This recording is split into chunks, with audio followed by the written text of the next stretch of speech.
un amen. Alléluia.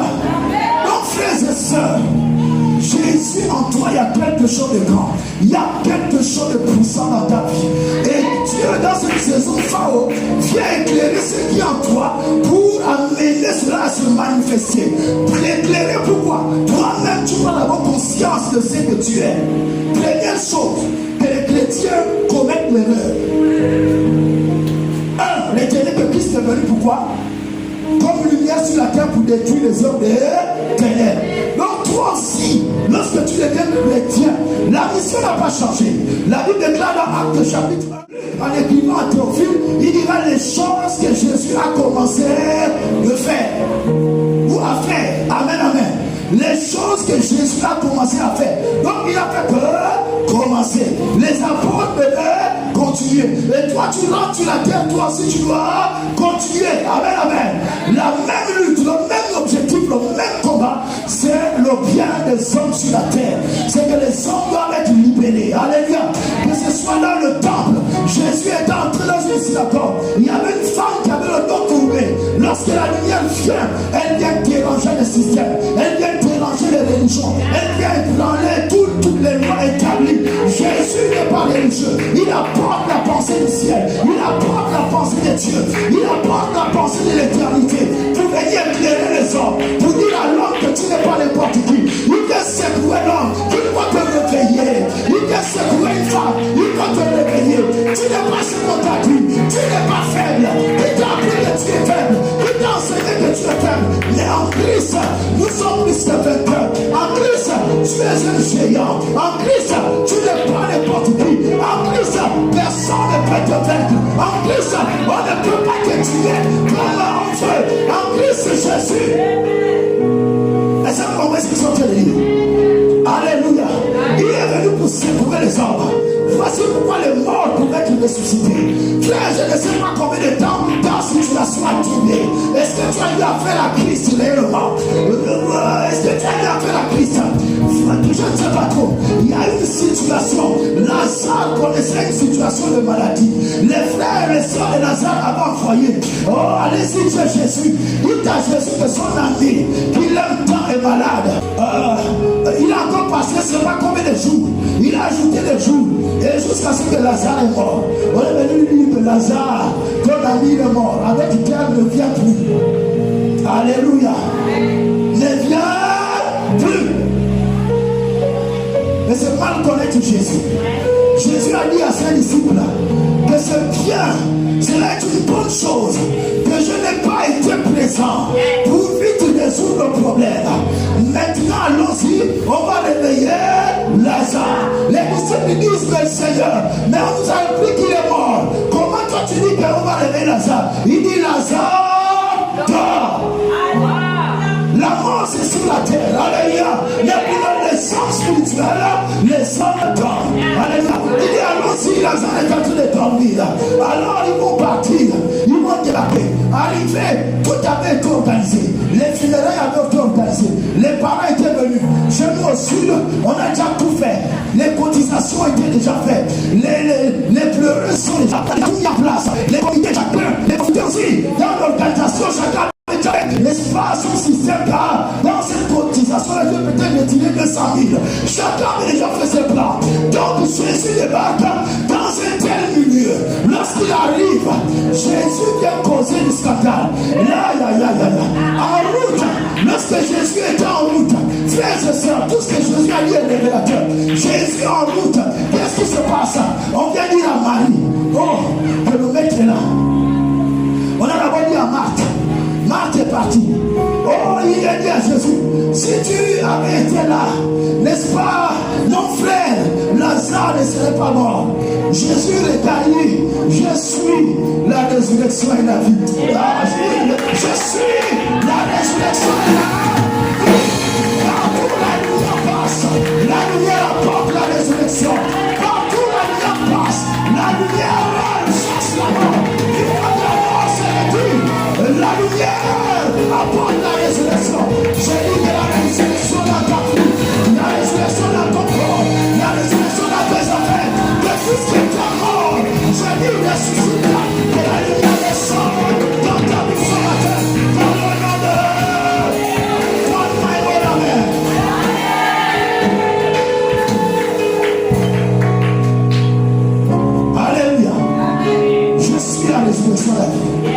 Lorsque tu connais Jésus dans cette dimension, tu ne paniques plus. Je suis là, résurrection. Peu importe ce qui vient dans ton corps, si tu connais Jésus comme étant la résurrection, tu ne vas pas paniquer. Alléluia, tu seras tranquille, tu seras en paix. Et tu vas pas dans cette situation. Dis que celui qui est en moi, il est la résurrection et la vie. Puisqu'il est en moi, il confirme la même résurrection à mon corps. Mon corps ressuscite, mon âme ressuscite. Dans le nom de Alléluia. Alors Jésus débarque. Tout le monde était là. Les joueurs de tam-tam étaient là. Jésus débarque. Marthe va dire à Marie. Marie aussi vient. Alléluia, se prosterne. Et Jésus dit, où l'avez-vous mis? Et il y a aussi des chiffres qui étaient là. Vous savez, pourquoi Jésus avait attendu? Parce que Jésus savait une chose, que le lieu de mort, c'est le lieu de rassemblement. Même si tu ne parlais pas avec une personne, lorsqu'il y a une mort, lorsqu'il y a un décès, tu iras, vous allez oublier vos problèmes. Et Jésus savait que les Juifs devaient venir. Plusieurs personnes devaient venir assister. Alléluia. La mort était un lieu de rassemblement. Et c'est ainsi que, qu'est-ce qui se passe? Jésus débarque. Il dit, où est-ce que vous l'avez mis? C'est Marc qui dit déjà, non, il sent déjà. Il est déjà décomposé. Parce que scientifiquement, après 3-4 jours, l'homme se décompose. Et Jésus se pointe en vérité le 7e jour. Lorsque vous faites des recherches, 4 jours, Jésus était venu, les Juifs gardent, la Marthe a dit, ça fait 4 jours qu'on l'a enterré. Les Juifs gardent 2 jours le corps à la maison. Donc les 4 jours qu'il était dans la tombe, plus les 2 jours qu'on avait gardé à la maison, ça fait combien? 6 jours. Donc Jésus se pointe le 7e jour. Lorsque vous lisez la Bible, il faut lire la Bible avec l'intelligence. Amen. Jésus se pointe le 7e jour. Il dit rouler la pierre. Amen. Rouler la pierre. Parce que ce que Dieu n'a pas placé, Dieu ne viendra pas déplacer. Est-ce qu'on a ça? Ce que Dieu n'a pas placé, c'est pas Dieu qui viendra, c'est pas Dieu qui avait roulé la pierre. C'est les hommes qui ont roulé la pierre, qui ont bloqué avec la pierre. Je ne sais pas quelle pierre. Certains d'entre nous, eux-mêmes, des fois, leurs paroles sont devenues des pierres qu'ils ont bloquées devant leur élévation, devant leurs problèmes, devant. Et maintenant, ils ne comprennent plus qu'eux-mêmes, ils avaient placé une pierre. Donc, ils sont allés eux-mêmes chez les charlatans faire des choses. Mais ce sont des pierres que vous placez. Tu as besoin que tu renonces, que tu te repentes par rapport à cela. Tu vas rouler cela pour que lui vienne ressusciter. Alléluia. Même si tu as déjà fait 6 jours dans le séjour de mort, Dieu est capable de te ramener. Je prie et je proclame que toute situation qui a perduré jusqu'à présent, je me tiens en tant que prophète. Je déclare en tant que prophète que au nom puissant de Jésus, je déclare la puissance de la résurrection. Jésus est parti de Lazare. Lazare sort. Lazare est sorti. Lazare est sorti. Je déclare dans le nom de Jésus la résurrection dans cette situation. La résurrection dans le nom puissant de Donne-moi un bon amen.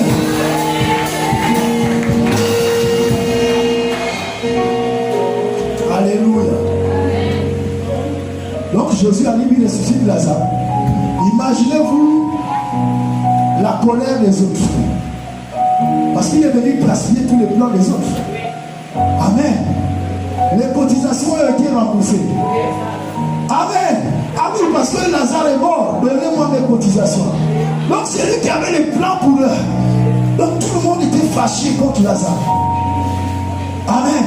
C'est lui qui était parti prendre le groupe de danseurs qu'on devait payer, qui espérait quelque chose. Lui aussi était fâché. Mais ce n'est pas le problème du ciel. Alléluia. On mettra mal à l'aise sur la terre certaines personnes. Mais c'est pour que le royaume de Dieu avance. J'ai vu qu'il faut savoir créer des scandales pour que le royaume de Dieu avance. Vous comprenez ce que je suis en train de dire? La vie en vous est importante. Si je vous raconte causé au travers de ma vie. Maman, un jour, une dame américaine, dites américaine, elle prêchait comme je suis en train de prêcher. Dans une église. On se retrouve quelque part, dites quelque part. Alors, j'arrive au moment où elle lançait la paix, où tout le monde était venu devant l'estrade se mettre à genoux. Même le pasteur, la femme n'était pas le pasteur de cette église. Même le pasteur, tout le monde était devant l'estrade en train de se répartir. Rabakasha. J'arrive là-bas, je veux me lever. Le Saint-Esprit me dit, tu te lèves, tu vas. Moi, je me rassis. À un moment donné, il me dit, lève-toi. Ok, je me lève. Il me dit, va, monte sur l'estrade. Je viens, je monte sur l'estrade. Il me dit, mets-toi à genoux. Je me mets à genoux sur l'estrade. Et la dame là était sur l'estrade. Elle était la seule. Et moi, maintenant, qui était sur l'estrade, la deuxième personne. Dites bizarre. Bizarre. Non, dites bizarre. Bizarre. Alors, qu'est-ce qui va se passer? La dame là faisait les tours en train de proclamer les paroles. Lorsqu'elle est venue, au moment où elle a voulu se retourner, elle est tombée. Le Saint-Esprit me dit, prends le micro. Et en quelques fractions de secondes, je vais exercer le ministère. Je me dis, je n'étais pas encore responsable. Oui, je n'étais pas encore responsable. Ah, il commençait à crier le standard. Ça, c'est un standard. Donc, dès que je termine d'exercer le ministère, au moment où je lui tends le micro, elle se lève aussi. Je lui donne le micro, je descends, je suis parti. Je rentre une chez moi. Amen. Parce que lorsque les Sambala, les Toshi avaient se lever, moi je suis déjà parti. Alléluia. Donc, je suis parti. Apprenons à obéir à Jésus. Amen. Ça va déranger le culte, mais Dieu se sait que c'est Christ à moi qui a apporté quelque chose à cette vie. Quelque chose. Il y a des choses bizarres. Alléluia. Dites bizarre. Christ il va être bizarre. Amen. Il n'est pas venu pour plaire aux hommes. Donc, des moments lorsque tu ressens les choses, lorsque tu es convaincu que là c'est Dieu. Amen. Lève-toi et fais ce que Dieu te demande de faire. Alléluia. Maintenant, comprenez ceci. Christ avait une mission. Début, Matthieu chapitre 16, il va commencer à l'annoncer. Après que Pierre ait dit, tu es le Christ, le Fils de Dieu vivant. Il va leur dire, bientôt monte à Jérusalem. Le Fils de l'homme sera crucifié. Je veux que tu saisis cette partie. Le Fils de l'homme va te livrer sur la croix. Vous comprenez? Et après là, Jésus n'avait jamais parlé comme ça avant. Parce que la fête de Pâques s'approche. Et lorsque la Pâque arrivera, il va envoyer ses disciples pour aller préparer la Pâque. Et après, qu'est-ce qui se passera? Ils vont manger la Pâque. Après, ils sortiront, ils rentreront en Gethsémani. Mais la mission de Jésus était de venir transmettre la vie. Était de venir transmettre la vie de Dieu aux hommes. La vie des hommes. Même Pierre, Jacques et Jean qui marchaient avec Jésus, ils n'avaient pas encore cette vie à l'intérieur d'eux. Voici pourquoi Pierre avait toutes les réserves. Voici pourquoi Pierre avait des réactions. Eux, ils avaient des réactions bizarres. Parce que Jésus n'était pas encore arrivé au point où il pouvait communiquer la vie. Et c'est la partie la plus importante. Comment tu es devenu chrétien, comment tu es rentré dans le royaume de Dieu. Et cette chose-là, tu dois la paix. Tu dois enraciner cela en toi. Ça va te ta force. Ça va te... Sur cette terre, tu dois savoir qui tu es. Amen. C'est la terre où le plus faible est piétiné. Vous comprenez? Donc Dieu n'envoie pas, il n'a pas suscité les enfants pour être faibles. Amen.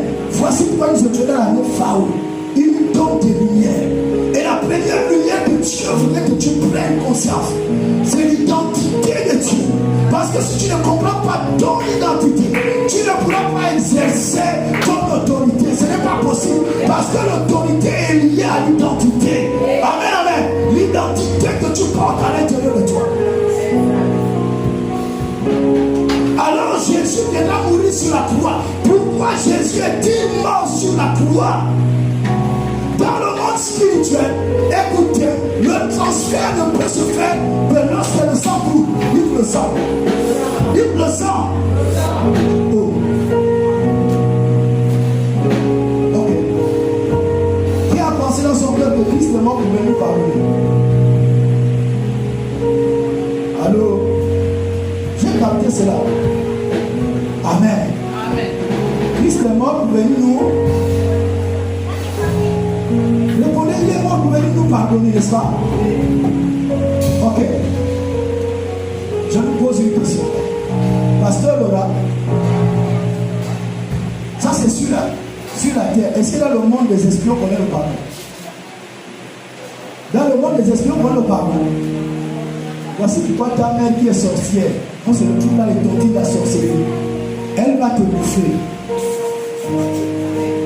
Donne-moi un amen. Amen. Si elle doit te faire du mal, elle va te faire du mal. Tu es sa fille, hein? Elle t'a porté. Pourquoi? Parce que là-bas, il n'y a pas de pardon. Il n'y a pas d'excuse. Le mot pardon n'existe pas dans le ciel. Comprenez que Christ est venu. Pourquoi Jésus est mort sur la croix? Lorsque vous lisez Isaïe 51, à partir du premier verset, il dit qui a cru à ce qui nous avait été annoncé. La Bible déclare que Jésus s'était levé comme une faible plante qui sort d'une terre desséchée. Il n'avait ni éclat ni beauté. Pour attirer nos regards, mais nous l'avons tous dédaigné. Amen, amen. Nous l'avons considéré comme puni, frappé de Dieu et humilié. Frappé de Dieu. Dans le monde spirituel, puisque Jésus venait sur la terre pour la cause des hommes, parce qu'il y a un problème. La Bible déclare que l'âme qui pêche, c'est l'âme qui mourra. Lorsque vous lisez Ézéchiel 18, le verset 20, l'âme qui pêche, c'est l'âme qui mourra. Or, nous tous sur la terre, nous étions des pécheurs. Alors Christ, puisqu'il venait pour que les hommes aient la nature de Dieu, première chose, Christ a fait quoi? Il a ôté le péché. Il a ôté le péché. Parce que lorsque Dieu, en tant qu'esprit, voit le péché, il veut frapper les gens. Il veut envoyer le jugement. Or, sur la terre, ce qui est intéressant, c'est que lorsqu'on... Par exemple, j'ai les mouchoirs ce matin, je vais prendre cela, je vais trouver une poubelle, je vais jeter. Ok? Mais dans le monde spirituel, il n'y a pas de poubelle. Dites, il n'y a pas de poubelle. Donc, le péché que lui, il a retiré, là, il va mettre ça. Non, pose-toi la question. Il mettra ça. Amen. Donne-moi un amen. Amen. Nous tous, on sait que c'est une poubelle, non? On retire les déchets, on les met dans la... Or, dans le monde spirituel, il n'y a pas de poubelle. C'est soit la loi d'échange. Amen. S'il y avait un mouchoir là, tu enlèves le mouchoir, mais tu changes autre chose. Et le mouchoir va à un autre endroit. Est-ce que vous comprenez? C'est cette loi-là qui peut exister dans le... C'est ce qu'on appelle la loi de la substitution. Amen. Alors Jésus a fait quoi? Il va prendre le péché là. Puisqu'il n'y avait pas d'endroit, le Père ne voyait plus le péché. Il va prendre le péché là, il va mettre ça sur lui-même. Vous comprenez? Voici pourquoi Isaïe 53, le verset 4, il dit homme de douleur habitué à la souffrance, semblable à celui dont on détourne le visage. Amen. Et ce qui est intéressant, c'est que la Bible déclare qu'il était blessé pour nos péchés, brisé pour nos iniquités. Et le châtiment qui donne la paix est tombé sur lui. La Bible déclare il y a le mot frappé qui vient quelque part. Amen. Qui a frappé Jésus? Parce que Jésus avait pris le péché, il a mis sur lui. Dieu l'a frappé. Amen. Lorsque Jésus est en train de quitter la croix, Élie, la bataille, mon Dieu, pourquoi m'as-tu abandonné? C'est parce que Dieu l'avait abandonné, Dieu ne peut plus regarder le péché. Et Dieu l'avait frappé. Amen. À cause de ton péché, à cause de mon péché. Pour que Dieu ne vienne plus nous juger. Alors le premier acte, on appelle ça l'acte, n'est-ce pas, de l'expiation. Il vient ôter le péché. Il expie le péché avec son sang. Amen, amen. Et le deuxième acte, lui-même, il devient pécheur. Jésus est devenu pécheur à cause de toi. Il a pris ton péché, il a mis ça en lui. Amen. Donc lorsqu'il est allé à la croix, il est allé avec ton péché. Or, c'est le péché qui a ouvert la porte à la mort. Lorsque la mort est venue, elle est venue agir. Elle a détruit tout ce qui était Lorsque aussi le péché est détruit à la croix, alors la mort a le droit de se tuer. Amen, amen. Donc, qu'est-ce qui se passe? Jésus porte le péché. Jésus est bien péché. Donc, Dieu était dans l'obligation de le frapper. Dieu était dans l'obligation de faire des signes de jugement sur Jésus. Jésus a souffert à la croix. Jésus est mort à la croix. Jésus a payé le prix. Voici la première connaissance que le ciel veut inculquer. Jésus a retiré. Voici pourquoi le pardon c'est sur la terre. Jésus, si le pardon était pour les esprits, aujourd'hui tous les démons, le diable devait se répartir. Jésus n'est pas venu mourir pour les anges. Jésus est venu mourir pour les hommes comme toi et moi. Amen, amen. Voici pourquoi c'est toi et moi qui avons accès au salut. Mais ça là, tu dois comprendre ça. Ça c'est la fondation. Parce que le diable qui ment plusieurs d'entre vous. Plusieurs d'entre vous ont du mal à sortir du péché parce que vous n'avez pas cette réalité-là. Parce que vous n'avez pas cette connaissance-là. Mais il faut l'intérioriser. Il ne suffit pas de connaître. Ça ne doit pas être un savoir intellectuel. Mais ça doit entrer en toi. Ça doit quitter ta tête pour entrer dans ton cœur. Amen, amen. Dans ton esprit. Et faire un avec ton esprit. Christ est mort. Christ a été fait péché pour moi. Il a enlevé le péché. Donc lorsque Dieu me regarde, il ne voit plus de péché. Alors Dieu ne peut plus juger. On parle de la lumière. Dites la lumière. Christ est la source de la lumière. Amen. Dieu est la source de la lumière. Ce n'est pas le soleil. Oh, c'est la nouvelle lune. Il faut sortir, regarder la lune, non? Nous ne sommes plus à ce niveau. La lune est un porteur. Amen, amen. Alléluia. Mais nous, maintenant, Christ est mort. Christ a retiré le péché. Christ s'est fait pécher. Il est mort sur la croix. Il a payé le prix. Maintenant, je voulais que, ensemble, on prenne un dernier texte. Ouvre-moi Hébreux chapitre 7. Verset 9. Ok. Écoutez, c'est de la Bible. Il dit ce sont les fils de la famille de Lévi qui reçoivent un dixième des biens du peuple. Qui reçoivent un dixième des biens du peuple. Pourtant, on peut dire que Lévi lui aussi a payé cet impôt par l'intermédiaire d'Abraham. A payé cet impôt par l'intermédiaire d'Abraham. Et là, on parle de l'histoire de Genèse chapitre 14. Ok? Lorsqu'Abraham était revenu de la guerre et il a remporté la victoire, il a remporté qui Melchisédek. Voici pendant ce passage on compare Jésus à Melchisédek. Amen, amen. Donc un homme, le roi de Salem, qui n'avait ni généalogie, ne connaît pas son père, ne connaît pas sa mère. Il a apparu comme ça. Ça veut dire qu'il venait de notre règne, il venait de notre royaume. Amen, amen. Et Abraham a discerné que celui-là, je dois lui donner ma dîme. C'est Abraham qui crée la dîme. Donc il était encore seul. Mais comment Lévi n'était pas encore né? Jacob n'était pas encore né pour mettre au monde Lévi. On dit que Lévi a payé la dîme. Et c'est le même principe. Lorsqu'on dit que vous êtes mort avec Christ, Colossiens chapitre 2, n'est-ce pas, à partir du verset 12-13, lis-moi ça, maman. On a tout les conclure. Cette connaissance ou la lumière qu'on te donne aujourd'hui, là, tu dois retenir cela. Allons-y. Par le baptême, il dit par le baptême, vous avez été mis dans la tombe avec le Christ. Écoutez, par le baptême, vous avez été mis dans la tombe avec le Christ. Oui. Mais avec lui, vous avez été réveillé de la mort. Vous avez été réveillé de la mort. Alors, en effet, vous avez cru dans la puissance de Dieu. Vous avez cru dans la puissance de Dieu. Qui a réveillé le Christ de la mort. Qui croit à la puissance de Dieu qui a réveillé Christ dans la place de mort? Écoutez, frère, si tu ne crois pas en cela, tu es encore dans la tombe. Vous comprenez? Non, vous ne m'avez pas compris. Amen. Tu es encore dans la tombe. Et c'est l'une des vérités difficiles à accepter. La loi de la transaction ou de la substitution, les sorciers ont maîtrisé cela plus que les chrétiens. Le sorcier peut voir que toi tu es belle. Et il prend ta beauté, il va donner cela à une autre personne.